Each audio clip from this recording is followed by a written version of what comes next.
রায়হান সিগারেটের শেষ টান দিয়ে পায়ের তলায় পিষে চোয়াল শক্ত করে অদিতির বাহু শক্ত করে চেপে ধরে টেনে তুলল। ব্যথা পেটেই অদিতি কোকিয়ে উঠল। রায়হান অদিতির গালগুলো শক্ত করে চেপে ধরে বলল, বেশ থাকো এইভাবেই, ঠিক বলেছ, আমার জন্য মেয়ের অভাব পড়েনি, আমি তানভীকেই বিয়ে করে নেব। আমাদের বিয়ের বয়স হয়ে গেছে, পরিবার থেকেও সব ঠিকঠাক, আমার নাগাল তুমি আর পাচ্ছ না, সো এটাই লাস্ট চান্স। বলেই গালগুলো আরো জোরে চেপে ধরল। অদিতি কেঁদে উঠল। হাত ছাড়ানোর চেষ্টা করতেই রায়হান আরেকটু চাপ দিয়ে ধরতেই অদিতি কুকিয়ে উঠল। রায়হান দাঁত মুখ পিষে বলল, আত্মসম্মান নষ্ট করে অনেক ঘুরেছি তোমার পেছনে, আর না, মানুষই মনে হয়নি আমাকে তোমার। তানভী আমার জন্য বেস্ট, তাকেই বিয়ে করে নেব। আর শুনো, তানভী তোমার থেকেও 1000 গুণ সুন্দরী, নম্র, ভদ্র, বাবা মায়ের বাধ্য মেয়ে, তোমার মতো উড়নচণ্ডী নয়, মানুষকে মূল্যায়ন করতে জানে। বেশ তো, করে ফেলুন না, আমাকে বিরক্ত করছেন কেন? That's okay. আর শুনো, তুমিও যখন আমার মতো কারো কাছ থেকে অবহেলা পাবে, ঠিক তখনই বুঝবে অবহেলার যন্ত্রণাটা ঠিক কতটা তীব্র হয়। বলেই ছিটকে মারল অদিতিকে। অদিতি মাথায় ব্যথা পেয়ে ব্যালেন্স হারিয়ে সিঁড়ি থেকে গড়াতে গড়াতে নিচে যেতেই তানভী ধরে ফেলল। রায়হান দেখেও না দেখার ভান করে অদিতিকে ডিঙিয়ে চলে গেল। অদিতির কপাল থেকে রক্ত ঝরতে লাগল, হাত পা ছিলে রক্ত বের হতে লাগল। তানভী বলল, এটা কি হলো? ফাল্গুনী ওপর থেকে দৌড়ে এসে বলল, রায়হান ভাইয়া এমন করলো কেন? তানভী বলল, রায়হান ভাইয়ার থেকে এমন কিচ্ছু আশা করিনি। খেপলো কেন? জানি না, দেখলাম কি রোম্যান্টিক মুডে কথা বলছে, হঠাৎ এমন করলো কেন? অদিতিকে বলল, কিছু বলেছিস তুই? অদিতি কিছু বলল না, মনে মনে বলল, ডাকাত একটা। ওরা অদিতির কপাল চেপে ওকে দুপাশ থেকে ধরে কক্ষে নিয়ে গেল। নন্দিনীর মনে বারবার একটা কথাই বাজছে, আদিত্য ম্যারিড, বউ আছে, বাচ্চার বাবা হবে। হঠাৎ আদিত্যকে ধাক্কা মেরে সরিয়ে দিয়ে নিচে চলে এলো। ফাল্গুনী আর তানভী অবাক হল। তানভী বলল, একজনের প্রেম না হতেই চ্যাকা খেল, এর তো সব ঠিকঠাক, এর আবার কি হলো? সেটাই তো, কি যে হচ্ছে কিছুই বুঝতে পারছি না ফাগুন। আমিও। দুজনেই কক্ষে এসে শুয়ে পড়ে নিঃশব্দে কাঁদতে লাগল। কেউ কারো সাথে কথা বলল না। ফাল্গুনীও ওদের পাশে এসে শুয়ে পড়ল। ওর বুকটা হাহাকার করছে, কিন্তু কাউকে সেই যন্ত্রণা বুঝতে দিচ্ছে না। সেও নিঃশব্দে কাঁদতে লাগল। তানভী দেখল অদিতির মাথা থেকে রক্ত বের হচ্ছে। ফাল্গুনীকে বলল, ওয়ান টাইম ব্যান্ডেজ আছে রে? আদিত্য ভাইয়ার রুমে পাবি, গিয়ে নিয়ে আয়, আমার মাথা ধরেছে। তোর তো মাথা ধরবেই, প্রেম না করেও চ্যাকা খেয়ে কাঁদছিস। যাবি এখান থেকে? যাচ্ছি বলেই তানভী বেরিয়ে গেল। ফাল্গুনী নিঃশব্দে কাঁদতে লাগল। অদিতি হঠাৎ শোয়া থেকে উঠে রুমের বাইরে গিয়ে ফারাবির দরজায় জোরে জোরে নক করে চলে এলো। রুম থেকে ফাল্গুনী আর নন্দিনী সেটা দেখে ফাল্গুনী বলল, কি রে, এমন করলি কেন? ইচ্ছে হয়েছে। পাগল হয়েছিস? অদিতি মনে মনে বলল, ওই অভদ্রটা তোকে বিয়ে করবে তাই না? আমাকে থ্রেট দেওয়া, একটু পর বুঝবি। বলেই শুয়ে পড়ল। ফাল্গুনী কপাল কুঁচকে ফেলল। ঘটনা ঠিক কি ঘটবে একটু পর আল্লাহই ভালো জানে। তানভীর ওপর তখন রাগ করায় ফারাবি আজ কফি পান করতে পারেনি, যার ফলস্বরূপ ভীষণ মাথা ব্যথা উঠেছে। এত রাতে সার্ভেন্টদেরকে বিরক্ত না করে সে তার মাকে কফি বানিয়ে দিতে বলে আয়নার সামনে দাঁড়িয়ে নিজেকে উল্টে পাল্টে ঘুরে ঘুরে দেখতে লাগল। ভাবতে লাগল, তানভীর কথানুযায়ী সত্যি কি সে আলকাতরার মতো কালো? না, শ্যামনা গায়ের রং হলেও সে দেখতে খুবই স্মার্ট, কিন্তু মেয়েটা তাকে আলকাতরা ড্র্যাম বলে কেন? বিড়বিড় করে বলল, আলকাতরা ড্র্যাম, সেটা আবার কি? এটা দিয়ে কি করে? তানভী ওয়ান টাইম ব্যান্ডেজ নিয়ে দ্রুত হেঁটে আসছে। হঠাৎ ফারাবির ডোরে জোরে জোরে নকের শব্দ পেতেই ফারাবির ডোর খুলতেই সেখান দিয়ে তানভীকে যেতে দেখে মেজাজ বিগড়ে গেল। আকস্মিক তানভীর হাত ধরে টেনে রুমের মধ্যে ঢুকিয়ে ধাক্কে মেরে ফেলে দিল বেডের ওপর। তানভি এমন কিছুর জন্য প্রস্তুত ছিল না। সে কপালে ব্যথা পেয়ে বলল, আশ্চর্য ব্যাপার, আপনি এমন করলেন কেন? রাত দুপুরে এটা কেমন অভদ্রতা? রাত বিরেতে পরপুরুষের ডোরে নক করতে লজ্জা লাগে না? হোয়াট, কি বলতে চাইছেন আপনি?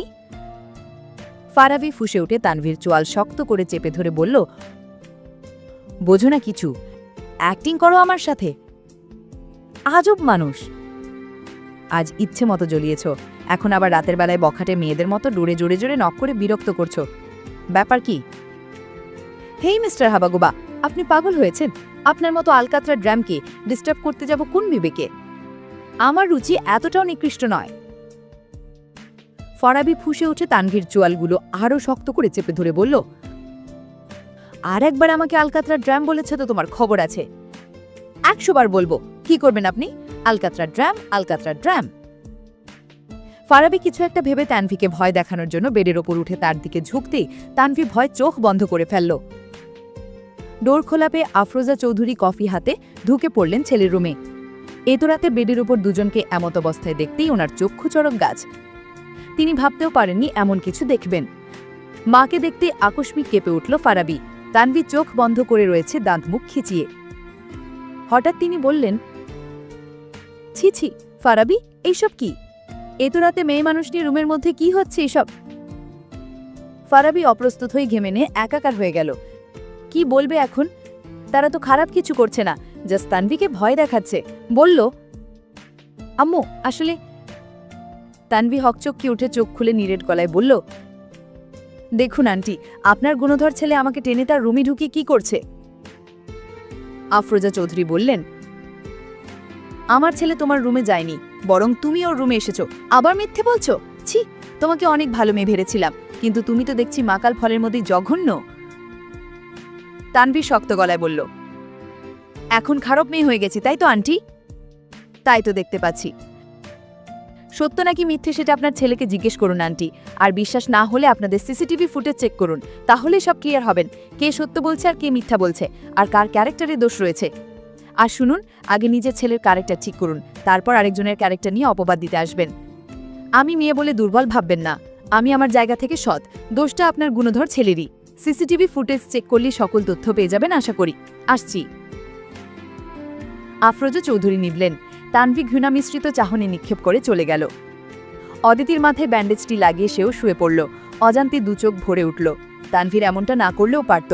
ফাল্গুনির মা তাকে কতগুলো কথা বলল, ছি, তানভী আর ভাবতে পারল না। তানভী চলে আসার পর ফারাবির মা ফারাবিকে ইচ্ছে মতো বকাঝকা করলেন। রাত 12টার পরের সময়টা বড্ড অদ্ভুত। কেউ চোখের জল ফেলে ঘুমিয়ে পড়ে, কেউ ভবিষ্যতের চিন্তা করে, আবার কেউ তার প্রিয় মানুষটাকে পাবে কিনা ভেবে ঘুমিয়ে পড়ে। তেমনই কয়েকজোড়া কপত কপতি নির্ঘুম রাত পার করে জীবনের হিসাব নিকাশের চক কষছে। রায়হানের প্রচণ্ড অশান্তি লাগছে, মনে নেই তিলার্ধ পরিমাণ শান্তি। নন্দিনী ছিল তার প্রথম প্রেম, প্রথম ভালোবাসা। সেই কিশোর বয়স থেকেই মেয়েটাকে সে চোখে চোখে রেখেছে। নীরবে নিভৃত গোপনে কত শত ভালোবেসেছে, কত স্বপ্ন বুনেছে। মেয়েটা সেই ছোট্টবেলা থেকে বাবা লড়ানোর প্রচণ্ড শখ। রায়হান সেটা জানে। প্রতিদিন মায়ের সাথে বাবা লড়াতে আসতো ছাদে। রায়হান মোহমুগ্ধ নয়নে তাদের ছাদ থেকে লুকিয়ে লুকিয়ে দেখত। তবে ছোট্ট থাকায় প্রপোজ করার সাহস পায়নি কখনো। ভাবল আর একটু বড় হোক মেয়েটা, তারপর কোনো একদিন প্রপোজ করে ফেলবে, এরপর বিয়ে। তাই নিজের অবস্থান শক্ত করার জন্য পড়াশোনায় নিয়মিত ছিল। কঠোর পরিশ্রম করেছিল তার অবস্থান শক্ত করার জন্য। এরপর ডাক্তারি পড়াশোনার জন্য আমেরিকা চলে যায় আদিত্য আর মেহেরাবের সাথে। সেখানে এক নাগারে 7 বছর ছিল। আবারও অনাকাঙ্ক্ষিতভাবে ফ্রেশার্স পার্টিতে দেখা হতেই রায়হান থমকে যায়। এগিয়ে আসে কাছে, মোহমুগ্ধ নয়নে তৃষ্ণা জোড়ায় দু চোখের। পরিচয় করিয়ে দেয় আদিত্যের সাথে। এরপর ভাবল বিয়ের প্রস্তাব পাঠাবে। শাহেনাওয়াজ নবাব শিকদার বিয়ে প্রস্তাব পাঠালে তিনি এঙ্গেজমেন্টের কথা না বলে জানিয়ে দেয় মেয়ের এমএসসি কমপ্লিট হওয়া অবধি বিয়ে দেবেন না। রায়হান তবুও আশা রাখে মনের মধ্যে। নন্দিনীর এমএসসি কমপ্লিট হওয়ার জন্য অপেক্ষা করতে লাগল। হঠাৎ বন্ধুকে প্রেমে পড়তে দেখে রায়হান ঝামেলা করেনি, বরং হাসি ঠাট্টা মশকরা করে নিজ থেকেই নীরবে সরে এসেছে প্রাণপ্রিয় বন্ধুর জন্য। যতবারই মেয়েটাকে সে আদিত্যের সাথে দেখে ততবারই হৃদয় পড়ে। আজও কিছুক্ষণ পূর্বে দুজনকে এত ঘনিষ্ঠ অবস্থায় দেখে হৃদয় পুড়ে গেল। যে মুখ দেখলে তার সুখ সুখ লাগতো, এখন সেই মুখের সুখ দেখলেই তার ভীষণ কষ্ট হয়, হৃদয় যন্ত্রণা হয়। কিন্তু রায়হান বুঝতে দেয় না কাউকে, সর্বদা হাসি খুশি থাকে এবং গম্ভীর নিজেকে রসিক বানিয়ে তুলেছে সবার কাছে। সস্তা হয়েছে অদিতির কাছে। অদিতি গুরুত্বই দিল না তার ভালোবাসাকে। ভেবেছিল গোপনে ভালোবাসার মানুষটার প্রিয় মানুষটাকে ভালোবেসে জীবন সঙ্গী করবে, সেটাও বোধহয় আর হবে না। একটা দীর্ঘশ্বাস ফেলল। অদিতির সাথে তখন এমনটা করায় অশান্তি লাগছে তার, প্রচণ্ড গিল্টি ফিল হচ্ছে। হোক, তবুও মনকে শক্ত করে শুয়ে আছে সে। বাসা থেকে তানভীকে বিয়ে করার জন্য প্রেশার দিচ্ছে তার বাবা মা। রায়হান দিকবিদিক শূন্য হয়ে এজন্যই অদিতির সাথে এমনটা করল। অদিতিকে তার বাবা মানিয়েও তার মা মানবে না, এটা রায়হান 100% শিওর। এছাড়া অদিতির চাইতে তানভী ভীষণ সুন্দরী, স্মার্ট, পড়ালেখা কাজকর্মে সবকিছুতেই এক্সপার্ট এবং গুণান্বিত এবং ভীষণ শান্তশিষ্ট সহজ সরল মিশুকে টাইপের। মাতব্বরি টাইপ কিংবা আলতুফালতু এই টাইপের কথাবার্তায় তানভী নেই বললেই চলে। তবে অদিতিদের সাথে মিশলে একটু পাকনামি করে এবং চঞ্চল হয়ে ওঠে, এইটুকুই। এছাড়াও বাবা মায়ের একমাত্র মেয়ে হওয়ার দরুন নন্দিনীর মতো বাধ্য অনুগত। সেই জন্যই তার মা চায় তার চাচাতো বোন তানভীকেই তাদের ঘরের বউ করতে। তানভীরও এতে কোনো দ্বিমত নেই। বাবা মায়ের কথাকেই সে সবসময় প্রাধান্য দেয় নীরবে থেকে। ভুল বোঝায় আদিত্যেরও মনে শান্তি নেই। দু চোখ বুজে কপালের ওপর হাত রেখে রায়হানের পাশে শুয়ে আছে। ফারাবির মা তখন ফারাবিকে ইচ্ছে মতো ঝেড়েছে। ফারাবিরও গিল্টি ফিল হচ্ছে, তার মনের মধ্যে অশান্তির ঝড় বইছে। অন্যদিকে নিজের প্রিয় মানুষটা অন্য কারো সাথে অন্য কাউকে ভালোবেসেছে, এটা দেখার মতো পরিস্থিতি কারো জীবনে কখনো না এসুক, সেটাই ভাবছে আয়মান। আয়মানের বারবার নন্দিনীকে মনে পড়ছে, অস্থির অস্থির লাগছে সবকিছু। এমনটা জানলে সে আর ছাদেই যেত না। তখন আদিত্য আর ফারাস সব কিছু সেও শুনেছে। নন্দিনীকে জড়িয়ে ধরে রেখেছিল নিজের বুকের সাথে, সেই সব আড়ালে থেকে দেখেছিল। আর মেহেরাব বেচারা পারিবারিক সিদ্ধান্তকে গুরুত্ব দিতে গিয়ে ভালোবাসার মানুষটাকে হারাতে বসেছে। অথচ যার সাথে তার বিয়ে সেও অন্য কাউকে ভালোবাসে। একজন আরেকজনকে জানিয়েছেও তাদের এই বিয়েতে মত নেই, পরিবারকে জানালে পরিবার শুনেনি সেই কথা। মেহেরাব ঘুমায়নি, আকাশের দিকে তাকিয়ে রইল। অজান্তেই দুফোঁটা জল গড়ালো ভালোবাসার মানুষটার জন্য। ফারা তার রুমে বুকে বালিশ চেপে অঝরে কাঁদছে। আদিত্য এমনটা না করলেও পারত। নিস্তব্ধ নিঝুম রাতে চৌধুরী ভবন জুড়ে শোকের ছায়ার মাতম বইছে প্রতিটি কপত কপতির মনে। নন্দিনীর ভীষণ মাথা ব্যথা উঠল। মাথা ব্যথায় শোয়া থেকে উঠে বাসায় ফিরতে চাইল। অদিতি নিজেকে ধাতস্থ করে বলল, নন্দু, কি হয়েছে? মাথায় ভীষণ যন্ত্রণা করছে, বাসায় ফিরব। এত রাতে তুই বাসায় ফিরবি মানে? আব্বুকে ফোন করে আসতে বলবো। ফোনটা কই রাখিছিস দে তো। আগুল হয়েছিস? এখন রাত 3টে বাজে, তুই বাসায় ফিরবি? মানুষ কি বলবে? যে যাই বলুক, থাকবো না এখানে। ভাইয়া কিছু বলেছে? কি বলবে? নন্দিনী, রিল্যাক্স। হঠাৎ চেঁচিয়ে উঠে বলল, কিভাবে রিল্যাক্স থাকবো? তোর ভাই নাকি ম্যারিড, বউ আছে, কয়দিন পর বাচ্চার বাবাও হবে, তাহলে আমার সাথে এসব করার মানে কি? ওদের তিনজনের চোখ কপালে উঠে গেল। ফাল্গুনী ও তানবীর মন খারাপার কান্নাগুলো মুহূর্তে পালিয়ে গেল নন্দিনীর কথা শুনে। অদিতি বলল, কে বলেছে তোকে এইসব?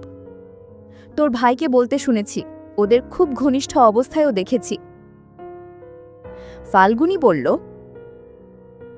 নন্দু, তোর মিসআন্ডারস্ট্যান্ডিং হচ্ছে। মোটেও না, আমি কাছ থেকে সব শুনেছি। অদিতি বলল, এটা one side love Nandu. Nandini room থেকে বের হয়ে চলে যেতে নিল। ফাল্গুনী আর তানভি ওকে আটকে ধরল। অদিতি ভাইয়ের রুমে নক করতেই আদিত্য ডোর খুলে বলল, কি হয়েছে? নন্দিনী বাসায় ফিরতে চাইছে ভাইয়া। কি হয়েছে ওর? ফারা আপুটে কি বলেছ তখন? আদিত্য বুঝতে বাকি রইল না কাহিনী কি। বলল, এখন কি করছে? বাসায় ফেরার জন্য পাগলামি করছে। রায়হান সব শুনেও চুপ রইল। অদিতি এক পলক তাকালো সেবিকে। রায়হানের নড়চড় নেই। সে ভেবে নিয়েছে অদিতিকে আর পাত্তা দিবে না, পরিবারের কথায় তানভিকে বিয়ে করে নিবে। তানভি অনেক ভদ্র মেয়ে। আদিত্য সময় বিলম্ব না করে দ্রুত অদিতির রুমে এলো। নন্দিনীকে কাঁদতে দেখে আদিত্যের বুক ধক করে উঠল। চোখ পড়ল নন্দিনীর উরুর দিকে। মেয়েটা ভেজা শাড়ি চেঞ্জ করে আজও একটা ফ্রক পরেছে হাঁটু অবধি। এই রূপে মেয়েটাকে কতটা আবেদনময়ী লাগে, মেয়েটা কি সেটা জানে? আজও কেন এমন শর্টকাট ড্রেস পরতে হলো তার? আদিত্যর বোধগম্য হল না। যে কোনো পুরুষ মেয়েটাকে এই মোহনীয় রূপে দেখলেই কামুক দৃষ্টিপাত করবেই, এটা 100% শিওর। আদিত্য নিজেকে ধাতস্থ করে তপ্ত শ্বাস ফেলে নন্দিনীর দিকে এগিয়ে গেল। নন্দিনীর মুখোমুখি দাঁড়িয়ে গম্ভীর স্বরে জিজ্ঞেস করল, এনি প্রবলেম? মোমবাতির ন্যায় ধপ করে জ্বলে উঠল নন্দিনী। ঘৃণা মিশ্রিত চাহিনী নিক্ষেপ করে বলল, আপনি একটা প্রবলেম। আদিত্য কপাল কুঁচকে চশমার ভেতর দিয়ে তীক্ষ্ণ দৃষ্টিপাত করে বলল, কি করলাম আমি? কি করেননি আপনি? কি করেছি? আপনি একটা প্রতারক, ঠকবাজ। আর কিছু? আরও অনেক কিছু। বলে ফেলো। প্রতারণা করার পরেও আদিত্যকে নির্বিকার থাকতে দেখে নন্দিনীর রাগে কাঁপতে লাগল। আর কোনো শব্দই মুখ দিয়ে বের হল না। অতি দুঃখে কান্নার ধকে কুণ্ডলিপাকে শব্দগুলো গলায় বসে রইল। নন্দিনী নিঃশব্দে কাঁদছে। আদিত্য এমন ভান করছে যেন কিছুই হয়নি, সব স্বাভাবিক। গম্ভীর বলল, ঘুমাও, অসুস্থ হয়ে পড়বে, সিন ক্রিয়েট করো না। নন্দিনী দপ করে জ্বলে উঠে বলল, আমি এখনই বাসায় ফিরব। ঘুমাতে বলেছি, শোনোনি? কারো কথা শুনতে ইচ্ছুক নই। বেশি কথা পছন্দ নয়, ঘুমাও। নন্দিনী হঠাৎ আদিত্যের বুকে ধাক্কা দিয়ে সরিয়ে দিয়ে বলল, সরুন সামনে থেকে। আপনি কে? আপনার কথা শুনতে হবে কেন? আদিত্য তপ্ত দৃষ্টিপাত করল। নন্দিনীর কথার প্রত্যুত্তর না করে বলল, হলিউড হিরোইনের মতো এসব কি ড্রেস পরেছ? নন্দিনী ফোনাতোলা সাপের মতো ফোঁস করে বলল, তাতে আপনার কি? অনেক সমস্যা। সমস্যা হলে এখানে কেন এসেছেন? হলিউড হিরোইনকে দেখতে। নন্দিনী আগুন চোখে তাকালো। আদিত্য বাঁকা হেসে নন্দিনীর কানের কাছে মুখ নিয়ে বলল, এমন হট লুকে আমার সামনে দাঁড়িয়ে থাকার মানে কি? ইমপ্রেস করা? I am impressed with you. নন্দিনীর কান দিয়ে ধোঁয়া বেরোতে লাগল। অসভ্য নির্লজ্জ লোক। নির্লজ্জতার কিছুই দেখায়নি, তবে তোমার এই হট লুকে প্রতিটি পুরুষের কামুকতা জাগবেই, স্বাভাবিক। ও, আপনারও জাগে তাকি না? তুমি জাগাতে চাইছ? না জাগিয়ে কোথায় যাবে? আমি জাগাই মানে? তুমি দেখাচ্ছ, আমি দেখছি, তো কামুকতা জাগবে না? অসভ্য, খারাপ মানুষ, ঠকবাজ, প্রতারক। আদিত্যের মেজাজ তিরিক্ষ হলেও শান্ত থাকল। চেঁচামেচি শুনে আড়াল থেকে তাকিয়ে রইল এদিকে। চেঁচামেচির শব্দে আফসানা চৌধুরীও এদিকে এগিয়ে এলেন। তিনি তাহাজ্জুদ পড়তে উঠেছেন। নন্দিনীর আগে কাঁপতে লাগল, পারছে না আদিত্যর গলা টিপে ধরতে। আদিত্য বাঁকা হেসে বলল, আদিত্য চৌধুরীর অসভ্যতামি দেখবে? বলেই নন্দিনীকে কিছু বলতে না দিয়ে হঠাৎ পাজা কোলে তুলে নিজের রুমের দিকে হাঁটা দিল। পেছন থেকে আফসানা চৌধুরী বললেন, কি করছো আব্বু? আদিত্যের ভাবাবেগ হল না। তিনি ফের ডাকলেন, আদিত্য! তোমার হবু বৌমার রাগ উঠেছে, রাগ কমাতে নিয়ে যাচ্ছি আম্মু। দোয়া করো যেন তাড়াতাড়ি নাতি নাতনির দাদা দাদি হয়ে যেতে পারো। বিড়বিড় করে বলল, অসভ্যতা আমিও নিচ্ছি। ওদের যাওয়ার পানে নির্বাক হয়ে তাকিয়ে রইল সবাই। আফসানা চৌধুরী মুচকি হাসলেন, কিছু না বলে চলে গেলেন। ফারাম মুখ চেপে ডুকরে কেঁদে উঠল। এইসব কি হচ্ছে ফারার বোধগম্য হচ্ছে না। অদিতিরা শুয়ে পড়ল। বাইরে তুমুল বৃষ্টি হচ্ছে। আদিত্য নন্দিনীকে নিয়ে তার রুমে প্রবেশ করতেই রায়হান উঠে বলল, আমি গেস্ট রুমে যাচ্ছি। আদিত্য নন্দিনীকে বেডের উপর ছুঁড়ে মেরে সেও বেডের উপর উঠে নন্দিনীর দিকে ঝুঁকতেই নন্দিনী দাঁতমুখ খিচিয়ে ফেলল। আদিত্য বলল, এই ড্রেস কেন পরেছ? আপনাকে জবাবদিহি করতে হবে? হ্যাঁ, এখন আমাকে সামলানোর দায়িত্ব কে নিবে তাড়াতাড়ি বলো। নন্দিনী ভয়ার্ত চোখে চাইল। আদিত্য বলল, আমাকে ঠকবাজ, প্রতারক বলার জন্য এখন পানিশমেন্ট পাবে, রেডি হও। নন্দিনী আতঙ্কিত হল। বেড থেকে নেমে চলে যেতে নিতেই আদিত্য খপ করে ধরে ফেলে বলল, আজকের ওয়েদারটা কি দারুণ, রোম্যান্টিক রোম্যান্টিক ফিল আসছে তাই না? নন্দিনী আতঙ্কিত চোখে তাকালো। আদিত্য বাঁকা হেসে বলল, ভুল কিছু হয়ে গেলে কেমন হয় বলো সুইটহার্ট। বলেই তর্জনী দিয়ে নন্দিনীর ঠোঁটগুলো স্লাইড করতে লাগলো। আদিত্যের মনস্কামনা বুঝতে পেরে নন্দিনী ভয়ে শিবড়ে উঠল। আদিত্য আলমিরা খুলে একটা ড্রেস বের করে বলল, এটা দ্রুত পড়ো। নন্দিনী ছুঁয়েও দেখল না, বসে থাকতে থেকে ধমক দিয়ে বলল, কি বলেছি শোনোনি, নাকি আমি পরিয়ে দিব বোনটা? ধমক খেয়ে নন্দিনী ওয়াশরুম থেকে ড্রেস পরে এলো। ততক্ষণে আদিত্য সিগারেট ধরালো। নন্দিনীর দিকে মাদকময় দৃষ্টিপাত করল। এবার ইউএসএ থেকে ফেরার সময় এটা নিয়ে এসেছে, লাল টুকটুকে একটা মিনি স্কার্ট। নন্দিনীর দুবাহু ধরে ড্রেসিং টেবিলের উপর বসিয়ে দিয়ে বলল, এগুলো এখন ওর আগে। নন্দিনী দেখল বাবেলের বোতল আর পাইপ। এই রাতে নাকি এখন বাবেল ওড়াবে সে। কিছু বলতে নিতেই আদিত্য বলল, কোনো কথা নয়, কুইক। মাথার যন্ত্রণায় মরে যাচ্ছে, কোথায় ঘুমাবে তা করতে না দিয়ে এখন বাবল ওড়াবে। নন্দিনীর ভীষণ কান্না এলো। আদিত্য বলল, ভুল বুঝার জন্য পানিশমেন্ট। নিজে যখন ভুল বুঝেন তখন? স্টপ, মুখে মুখে কোনো কথা নয়, যা করতে বলছে তাই করো। বলি সিগারেটের লম্বা একটা টান দিয়ে ধোঁয়া ঝাড়ল। নন্দিনী কাশতে কাশতে বাবেল ওড়াতে লাগলো।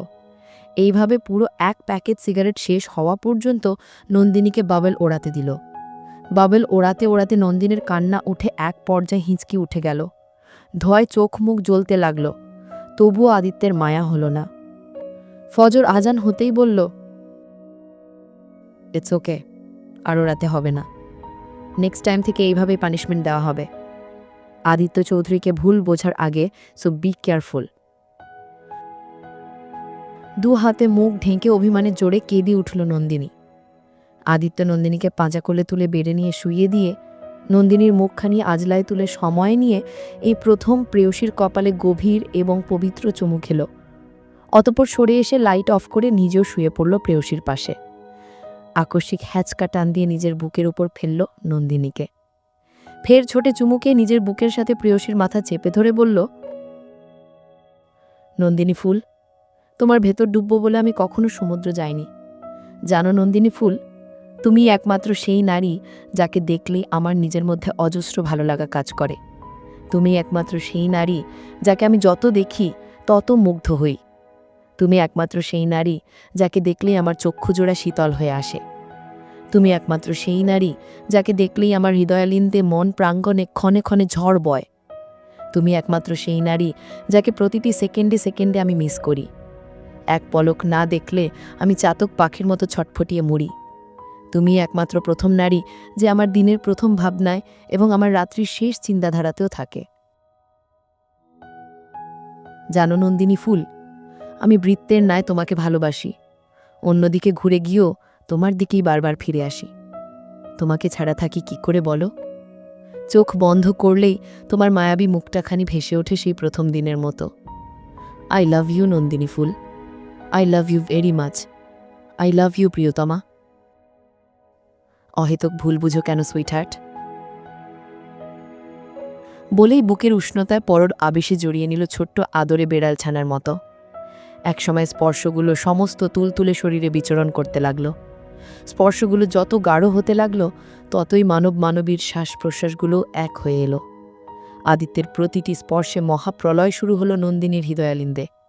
নন্দিনী আর স্থির থাকতে পারল না। কয়েক ফোঁটা তপ্ত অশ্রু গড়িয়ে পড়ল চোখের কোণ বেয়ে। অন্তিম মুহূর্তে আদিত্যের দেহ সুখের ভেলায় চড়তে নিয়েও একসময় থেমে গেল। তবে প্রেয়সীর কাছ থেকে যতটুকু সুখ পেয়েছে, ততটুকু সুখ পেতে প্রশান্তির ঘুমেরা হানা দিল তার দুচোখ জুড়ে। মন তৃপ্ত হলেও পরিতৃপ্ত হয়নি দেহখানি, তবুও সে সন্তুষ্ট। প্রেয়সীকে আদরে আদরে ভরিয়ে দিয়ে নিজের নগ্ন বুকের নিচে জড়িয়ে রেখেছে ছোট্ট পাখির ছানার মতো। আর প্রেয়সী তার মতো দানব মানুষের বুকের নিচে চাপা পড়ে পিষ্ট হয়ে নিথিয়ে রইল। রায়হানের হঠাৎ বদলে যাওয়া রূপটা অদিতির হজম হল না। সর্বদা হাসি খুশি একজন মানুষ কিভাবে এত দ্রুত চেঞ্জ হতে পারে তা অদিতির জানা নেই। সত্যিই কি সে বেশি কষ্ট দিয়ে ফেলেছে রায়হানকে? সেও বা কী করবে? তার বাপ ভাই যদি না মানে তাহলে? এই সব চিন্তায় মস্তিষ্কে যন্ত্রণা বেড়ে গেল। অদিতি চোখ মুখ মুছে ঘুমানোর চেষ্টা করল। প্রায় ঘণ্টাখানিক সময় পার হতেই হঠাৎ তার ফোন ভাইব্রেট হলো। বেশ কয়েকবার ভাইব্রেট হতেই অদিতির সদ্য লেগে আসা চোখজোড়া হঠাৎ খুলে গেল। ফোন হাতে নিতেই দেখল নবাব সাহেব কল দিয়েছেন। অদিতি ধরফড়িয়ে উঠে বসল। কল রিসিভ করে সালাম দিয়ে জিজ্ঞেস করল, আঙ্কেল, আপনি ঠিক আছেন? আন্টি ঠিক আছে? কোনো সমস্যা হয়েছে? নবাব সাহেব গম্ভীর স্বরে বললেন, আমি ঠিক আছি, তোমার আন্টি ঠিক নেই। নন্দিনী কোথায়? অদিতি দোনমনো করল। তিনি ফের জিজ্ঞেস করলেন, কথা বলছো না যে? আমার মেয়ে ঠিক আছে তো? ওর ফোন বন্ধ কেন? ইয়ে মানে আঙ্কেল। ইয়ে মানে করছো কেন? আমার মেয়ে কোথায়? আঙ্কেল, নন্দিনী তো ঘুমাচ্ছে, ও ঠিক আছে। আর ও নিজেই ফোন বন্ধ রেখেছিল হলুদের অনুষ্ঠানে যাওয়ার সময়। ঠিক আছে, আমি ভিডিও কল দিচ্ছি, আমার মেয়েকে দেখব। অদিতি ঘাবড়ে গিয়ে বলল, আঙ্কেল শুনুন। বলো। বাস্তবেই আসলে। অদিতি দোনো করল। নবাব সাহেব কিছু একটা বুঝে উঠে তপ্তশ্বাস ফেলে বললেন, বুঝতে পেরেছি, তোমাকে আর এক্সপ্লেনেশন দিতে হবে না। বলেই দ্রুত সংযোগ বিচ্ছিন্ন করলেন। নন্দিনী ঘুমিয়ে পড়ল, আদিত্য ঘুমায়নি। এমন একটা দিন আসবে সে কখনো কল্পনাও করেনি। প্রেয়সীকে বুকে রেখে তাকিয়ে রয়েছে মায়াভরা মুখখানির দিকে। ফুলের মতো মেদুর মুখমণ্ডলখানি দেখলেই প্রখর মায়ায় ভেতরটা উথলে আসে তার। এই মেয়েটা তার কত শখের, কত সাধনার আর কত স্বপ্নের, তা একমাত্র কেবল সেই জানে। নন্দিনী ফুলকে নন্দিনী ফুলের স্বর্গে ছাড়া কিভাবে মলিনতা নিয়ে স্পর্শ করবে সে? এটা কখনো হয় নাকি? তাই তো মহাসুখের ভেলায় চড়তে গিয়েও থেমে গেল অন্তিম মুহূর্তেও। হঠাৎ ডোরে করাঘাত পড়তেই আদিত্য নন্দিনীকে আরাম করে শুইয়ে দিয়ে উঠে এসে ডোর ওপেন করতেই অস্থির হয়ে অদিতি বলল, ভাইয়া, জেগে আছো? কোনো সমস্যা? ভাইকে খালি গায়ে দেখা অদিতি মাথা নিচু করে বলল, নবাব আঙ্কেল কল দিয়েছে ভাইয়া। কেন, কি হয়েছে? সেটা বলেনি, নন্দিনীকে দেখতে চাইছেন। ও, ও কি ঘুমাচ্ছে? তুই যা, আমি দেখছি। অদিতি আর চোখে উকি দিতেই দেখল নন্দিনী বেডের মাঝ বরাবর ঘুমিয়ে আছে ব্ল্যাঙ্কেট জড়িয়ে। আদিত্য ডোর লক করে নিজের ফোন থেকে নবাব সাহেবকে রিটার্ন কল দিতেই চটজলদি রিসিভ হতেই সালাম দিয়ে জিজ্ঞেস করল, আঙ্কেল, এনি প্রবলেম? আমার মেয়ে কোথায় আদিত্য? বজ্রকণ্ঠ শোনা গেল, যার কাছে থাকার কথা তার কাছে। নবাব সাহেব দাঁতে দাঁত চাপলেন। কি করছে আমার মেয়ে? ঘুমিয়েছে একটু আগে। নবাব সাহেব তপ্ত শ্বাস ফেলে শক্ত গলায় বললেন, দেখো আদিত্য, তোমার সাথে আমার কি নিয়ে কথা হয়েছে তা তুমি খুব ভালো করেই জানো।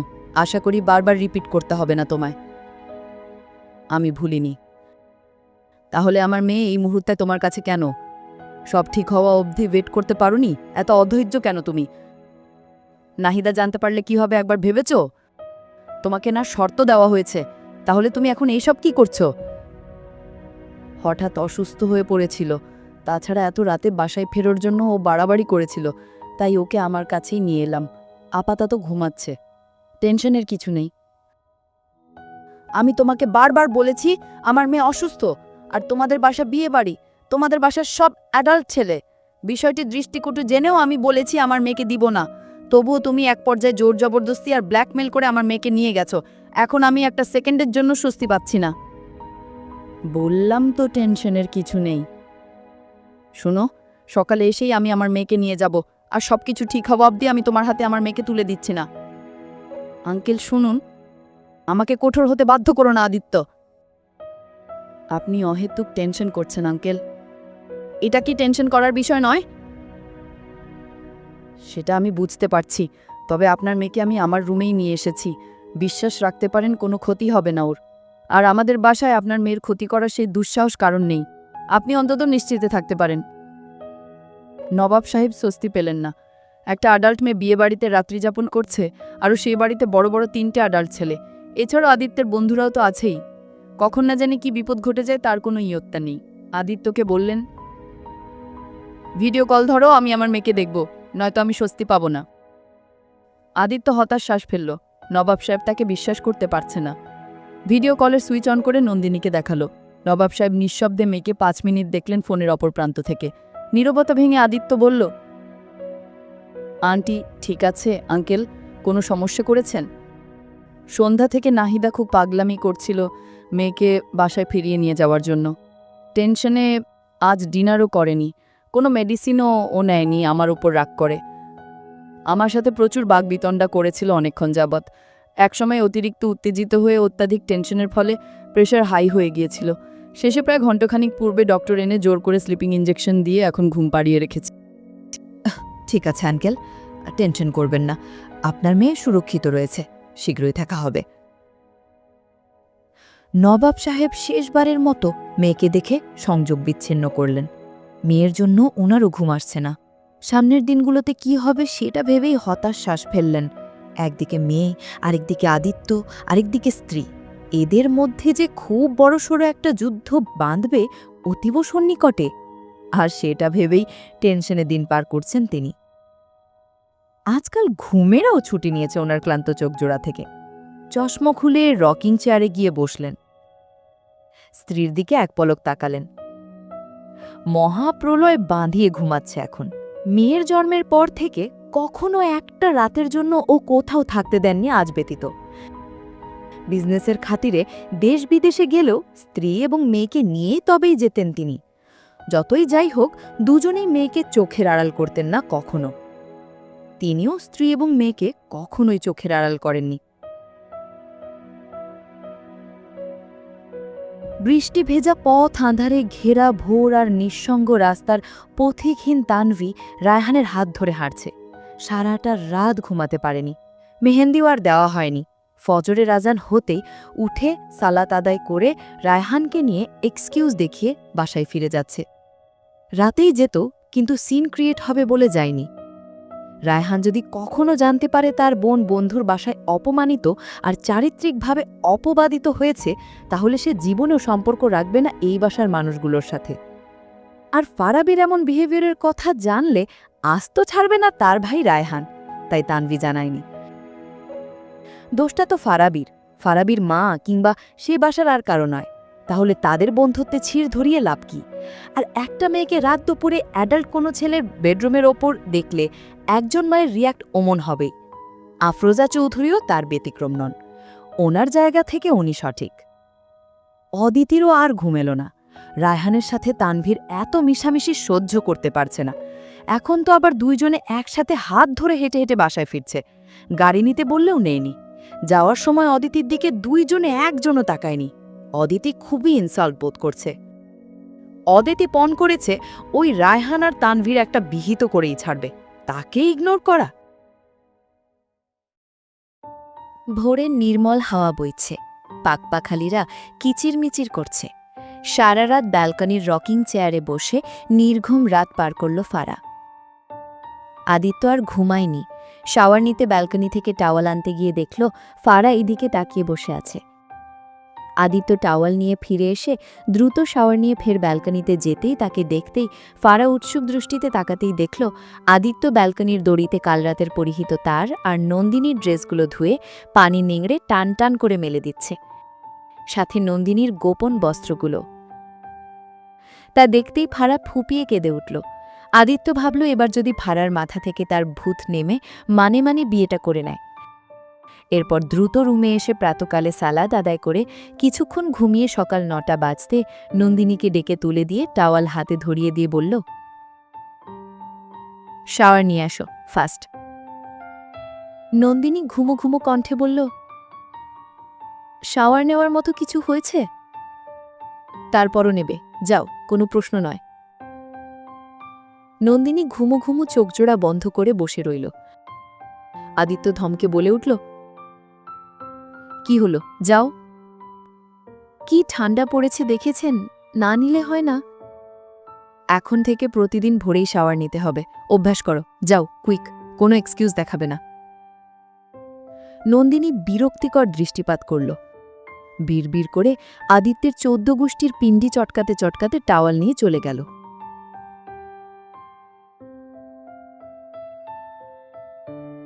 ভিডিওটি এই পর্যন্ত দেখার জন্য অনেক অনেক ধন্যবাদ।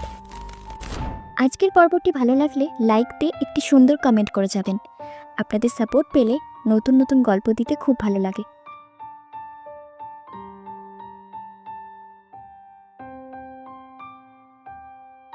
ধন্যবাদ সবাইকে। ভালো থাকবেন, সুস্থ থাকবেন।